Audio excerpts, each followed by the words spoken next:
Bienvenidos de nuevo al módulo de oftalmología. Vamos a empezar con los padecimientos que ustedes como médicos generales van a ver con mayor frecuencia.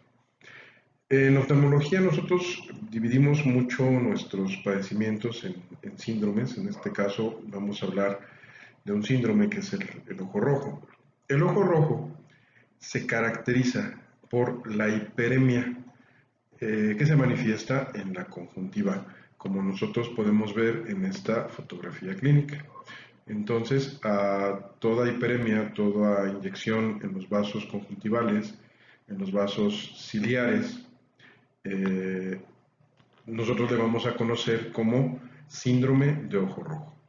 Esta hiperemia, esta manifestación clínica que es el ojo rojo, pues se va a deber a diferentes causas y nosotros tenemos que hacer un diagnóstico diferencial de las mismas. El ojo rojo sin duda va a ser la causa más frecuente de consulta oftalmológica en el primer nivel de atención, es decir, cuando ustedes como médicos generales estén en su servicio social, la mayor parte de los pacientes de oftalmología que les van a llegar van a ser por ojo rojo y sus diferentes causas, como vamos a ver a continuación. ¿Cuál es el diagnóstico diferencial que nosotros debemos hacer de ojo rojo? Bueno, hay muchas causas, pero básicamente nosotros podríamos considerar estas 5 como las más importantes. La conjuntivitis, que es la inflamación de la conjuntiva, las degeneraciones conjuntivales, lesiones hiperpigmentadas y tumores, glaucoma agudo e hiposfagma, que es la hemorragia subconjuntival. Vamos a ir hablando de ellas por partes. En esta primera sección vamos a hablar de las conjuntivitis y tanto de su diagnóstico diferencial como de su tratamiento. Básicamente me gustaría que se quedaran con la idea de que cuando les llegue un paciente con hiperemia conjuntival, con ojo rojo, ustedes deben de pensar primeramente en conjuntivitis y ya después en todo lo demás. ¿Ok? Es decir, el diagnóstico diferencial para ser lisos y llanos es conjuntivitis u otra cosa.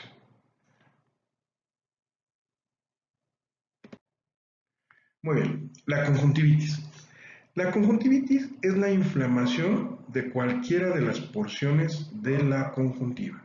Si ustedes recuerdan, cuando nosotros vimos en el módulo pasado la exploración del segmento anterior, decíamos que vamos a explorar la conjuntiva y esta macroscópicamente tiene 3 porciones, la conjuntiva tarsal, el fondo de saco y la conjuntiva vulvar. Nuevamente la conjuntiva tarsal es la que se encuentra recubriendo el párpado por dentro.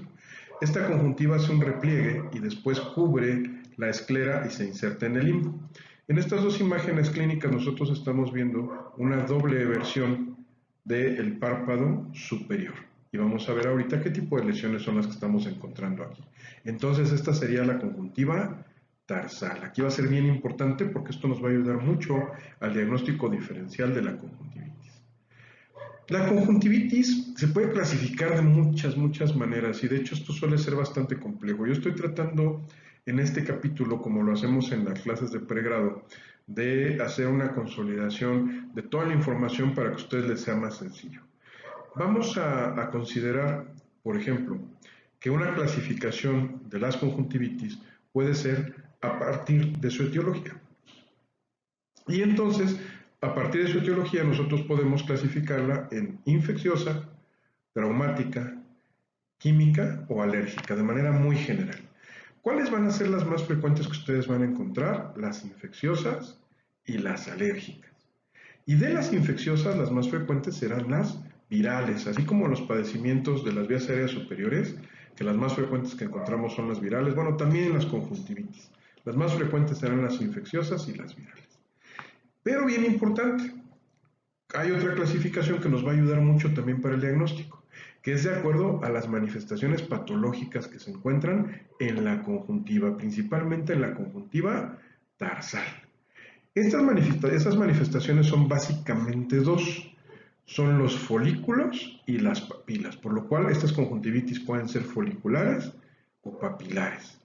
Las conjuntivitis foliculares son aquellas en las que nosotros vamos a encontrar, como vemos en esta fotografía clínica, unas lesiones que son avasculares, son estas elevaciones pequeñitas que están muy separadas entre sí, generalmente miden menos de 1,5 milímetros, son muy chiquitas y representan una colección de células plasmáticas y linfocitos, por lo cual las conjuntivitis foliculares siempre van a estar ligadas a una etiología infecciosa, ya sea viral, bacteriana o fúngica. Más frecuente decimos viral.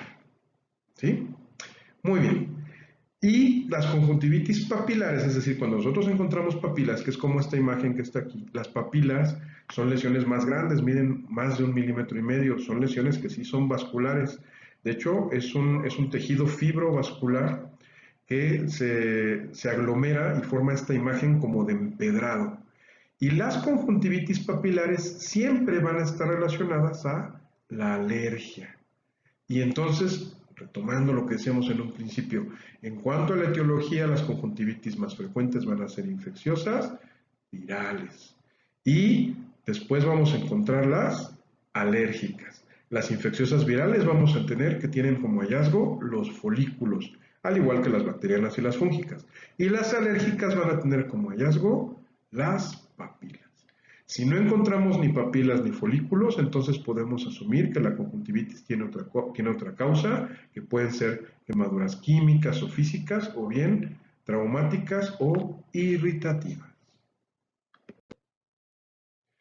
¿Cuáles son los factores de riesgo para que un paciente tenga conjuntivitis? Bueno, un factor de riesgo primordial que ustedes van a encontrar es la disfunción de las glándulas de meibomio. Esto es algo que con el paso de los años le hemos dado cada vez más importancia, porque la disfunción de las glándulas de meibomio nos va a llevar a una mala producción de la capa lipídica de la lágrima. Eso ustedes ya lo saben, pero se los voy a recordar. La lágrima tiene 3 porciones. Una capa mucinosa que va directamente relacionada con la superficie ocular, con el epitelio conjuntival y corneal, una capa acuosa y una capa lipídica que le da tensión superficial e impide que se evapore la lágrima. Esta capa lipídica es producida principalmente por las glándulas de meibomio. Las glándulas de meibomio se encuentran en los párpados, tanto superior como inferior, y procesos inflamatorios crónicos en los párpados o bien el uso crónico de los dispositivos electrónicos, la falta de aseo de los párpados, muchos factores pueden alterar estas glándulas de meibomio y provocar una disfunción de las mismas. Entonces, si el ojo tiene una alteración en la lubricación por disfunción de glándulas de meibomio, va a ser más susceptible de presentar una conjuntivitis. Otro factor de riesgo es la atopia, las reacciones de hipersensibilidad de tipo 1 y 4 que ustedes ya conocen muy bien, que nos pueden llevar a conjuntivitis alérgicas. Pacientes atópicos, bueno, pues va a ser un factor de riesgo para la presentación de conjuntivitis. Anormalidades en la estructura de los anexos. Si ustedes recuerdan en la parte anterior, cuando vimos exploración, decíamos que en la exploración externa, cuando valoramos los párpados, hay alteraciones en la posición de los mismos, como puede ser el ectropión, el entropión, la ptosis, por ejemplo, y estas anormalidades en la estructura de los párpados van a favorecer que la conjuntiva se exponga hacia el exterior y eso provoque también una posibilidad mayor de que el paciente tenga una conjuntivitis. El uso de lente de contacto. Las ametropías, cuando el paciente tiene un vicio de refracción, una ametropía, un defecto de refracción, pues puede utilizar lentes de armazón o de contacto. Más o menos para que ustedes se den una idea, el 60% de toda la población necesitamos alguna ayuda óptica como los lentes de armazón. O sea, es muy frecuente, 6 de cada 10 pacientes lo necesitamos.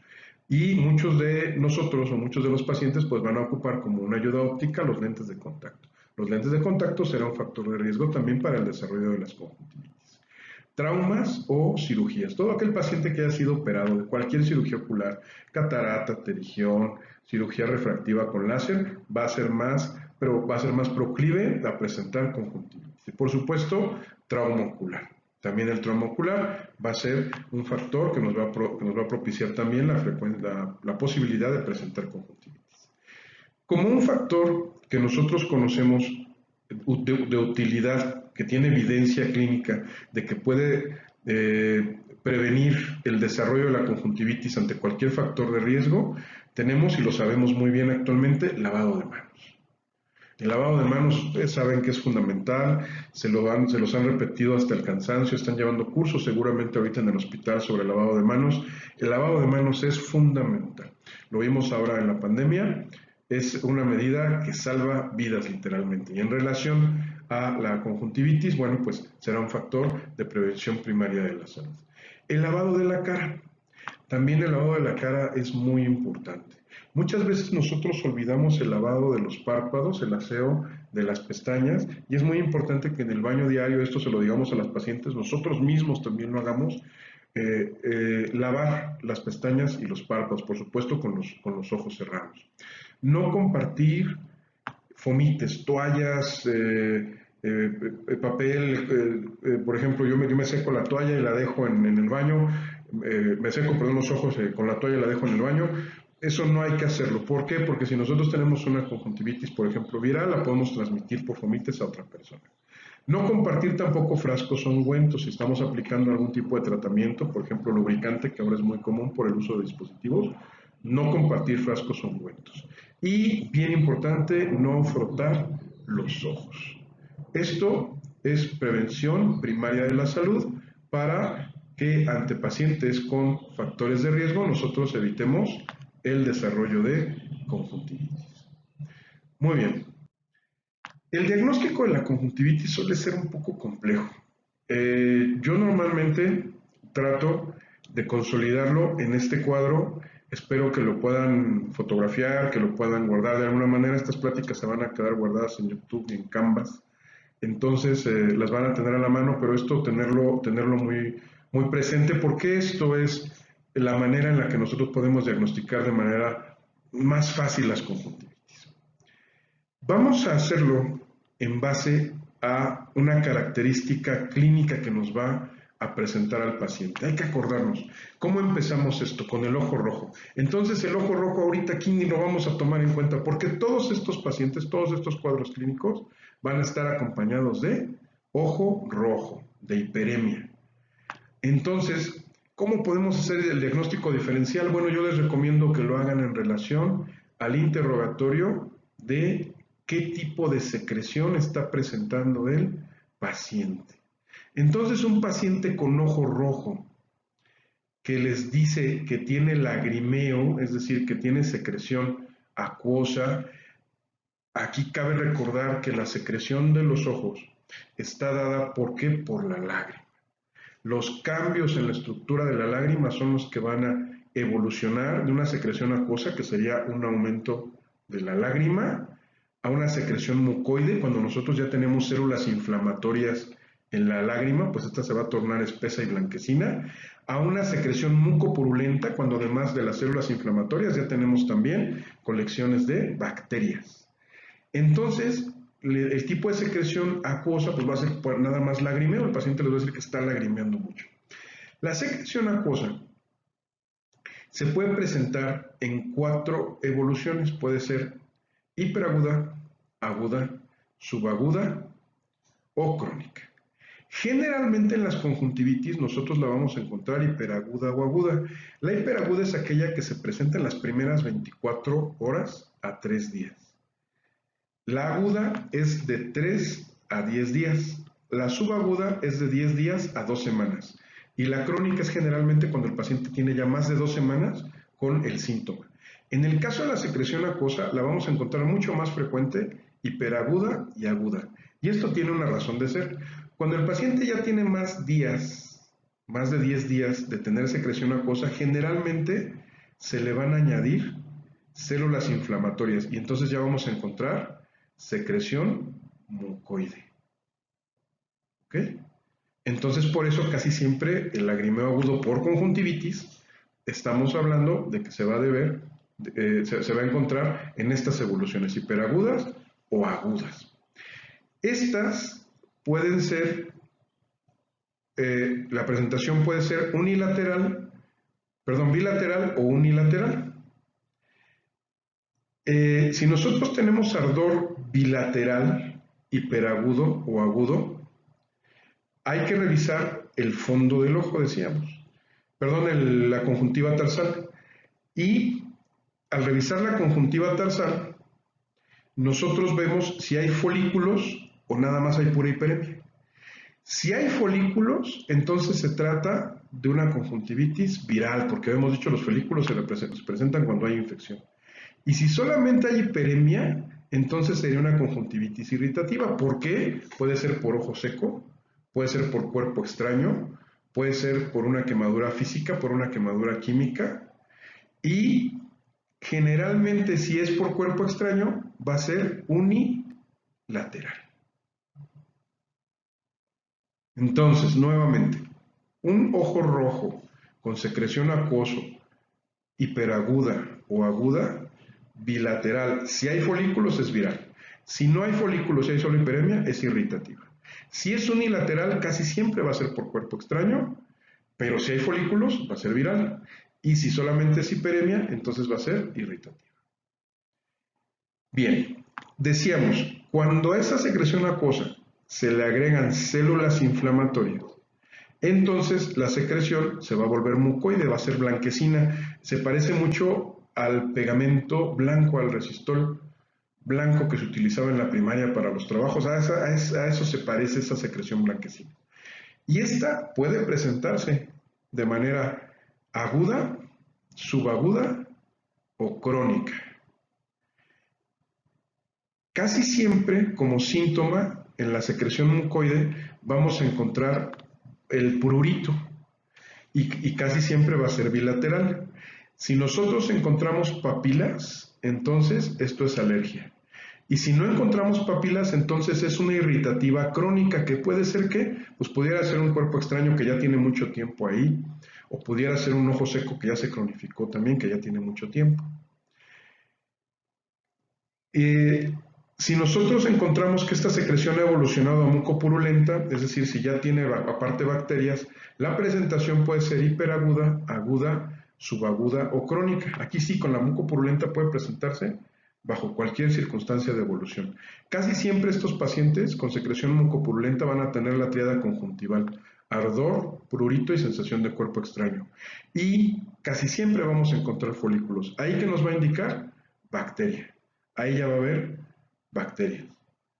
¿Sí? Cuando es acuosa, es viral. Pero si es mucopurulenta, ya debemos asumir que hay bacterias.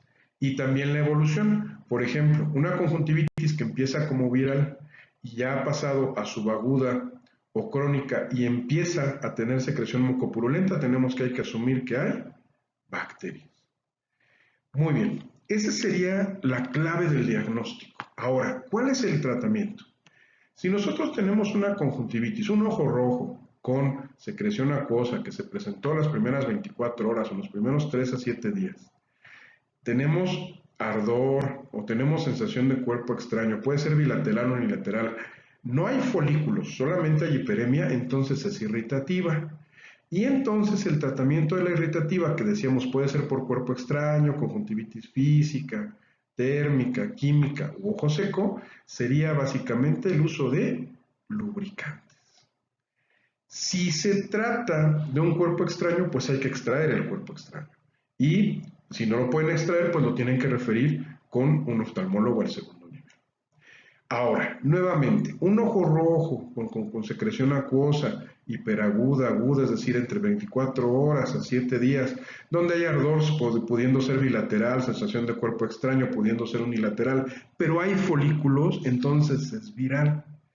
La más frecuente de las conjuntivitis virales por adenovirus. Y en este caso, el tratamiento sería también con lubricantes. Pasa como con las infecciones de vías aéreas superiores. Nada más vamos a dar tratamiento sintomático. En este caso, lubricantes. Pudiéramos también darle al paciente algún antiinflamatorio. Pudiera ser algún antiinflamatorio, un esteroideo tópico en gotas, como puede ser el diclofenaco. Entonces, se trata como cualquier infección viral. Pero cuidado. Si nosotros tenemos una conjuntivitis viral por herpes simple, entonces el tratamiento ya es muy específico y tendrá que ser con aciclovir en ungüento y lubricantes. Las conjuntivitis virales por adenovirus y por herpes simple son prácticamente indistinguibles. ¿Qué nos daría la pauta para saber que es por herpes?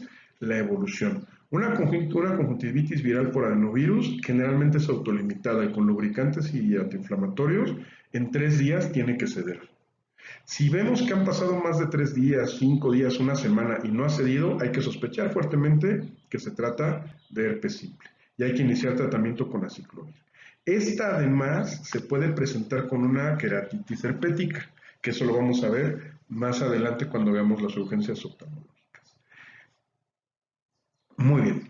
Si nosotros tenemos secreción mucopurulenta, la evolución es hiperaguda, aguda, subaguda o crónica. El paciente tiene síntomas, ardor, comezón, prurito, secreción, y nosotros vemos folículos, entonces es bacteriana. Si es bacteriana, entonces, si es en niños, la causa más frecuente va a ser el Haemophilus influenza. Si es en adultos, la más frecuente va a ser el Streptococo pneumoniae. Y estas se pueden presentar hiperagudas, agudas o subagudas. Y si es crónica, entonces la causa más frecuente será el Staphylococcus aureus. En todos los casos, por el tipo de bacterias que se trata, ustedes como médicos generales traten de iniciar con un aminoglucósido como es la tobramicina durante 7 días. Si el cuadro no remite, aquí están los criterios de referencia, hay que referir a segundo nivel. Si nosotros tenemos secreción mucoide, nuevamente ojo rojo con secreción mucoide, presentación aguda, subaguda o crónica, prurito, papilas, esto es alergia, el paciente va a requerir tratamiento con antialérgico. Su guía de práctica clínica dice que pueden utilizar corticoides suaves y olopatadina. Si en algún momento el examen indica esto, bueno, pues contesten corticoides suaves o olopatadina, pero yo no les recomiendo el uso de corticoides suaves, lo vamos a platicar un poquito más adelante, pero la olopatadina sería una muy buena alternativa como tratamiento para la conjuntivitis alérgica. Posología. Los lubricantes en conjuntivitis irritativa se pueden utilizar cuantas veces sea necesario, generalmente 3 a 4 veces al día es suficiente.